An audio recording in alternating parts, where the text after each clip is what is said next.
Hello साथीहरू, आज चाहिँ मेरो घरबाट पार्सल आएको छ है। यो चाहिँ अस्ति एक हप्ताभन्दा अगाडि नै पठाएको स्पिड पोस्ट गरेर, तर पनि स्पिड पोस्टमा पनि आज कति दिन भयो, आज 8 दिन 9 दिन भइसकिसक्यो है।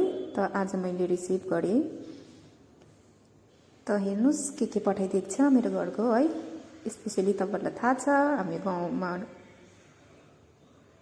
के मन पर्छ भनेर हामीलाई है। मलाई चाहिँ यो चाहिँ साह्रै मनपर्छ कि सुकुटी। तपाईहरु कोलाई मनपर्छ कमेन्ट गर्नुहोला। सुकुटी चाहिँ मलाई साह्रै मनपर्छ, त्यही भएर मैले दिदीलाई भनेको थिएँ कि सुकुटी बनाएर चाहिँ मलाई पठाइदिनु भनेर हो।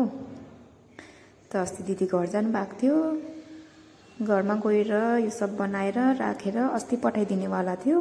फेरि दसैँ दिवालीले गर्दाखेरि पोस्ट अफिसहरु सबै बन्द भएछ हो, अनि त्यही भएर अलिकति ढिलो भयो। त यहाँनिर बिचारा दिदीले छुर्पी हालेर पठाइदिनु भएछ हो। छुर्पी तितौडा रहेछ, अन्त एउटा तित्तिरी रहेछ हो। यस्तोहरू चाहिँ म साह्रै खान्छु के, मलाई मनपर्छ। अनि साथमा यहाँनिर रहेछ बिचारा दिदीले के हो यो बटारे, हाम्रोतिर त बटारे भन्छ अब हामी त हो। तपाईहरुले के भन्नुहुन्छ बटारे, यो खाब्जे टाइप, तर यो चाहिँ नमकिन हो। अनि यहाँनिर चाहिँ रहेछ के रहेछ हेरौँ है। यहाँनिर चाहिँ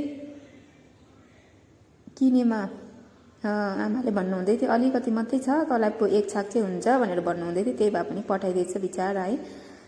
ताजा त मिल्छ, तर यत्रो दिन आउँदा आउँदा बाटोमा बिग्रिन्छ हो। त्यही भएर मैले होस् त्यो सुकेको जति छ त्यति नै पठाइदिनु भनेर भनेको थिएँ।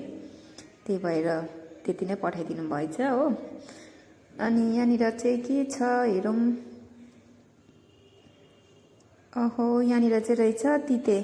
कोलाई मनपर्छ है साथीहरू, तिते जंगलको फूल, जंगलमा पाउने फूलको तिते हो यो चाहिँ। तपाईले सोच्नुहुँदै होला गुन्द्रुक भनेर, तर यो गुन्द्रुक हैन, तिते हो। मलाई साह्रै मनपर्छ, त्यही भएर आमाले पठाइदिनु भएको हो। त यो चाहिँ हो मेरो सुकुटी।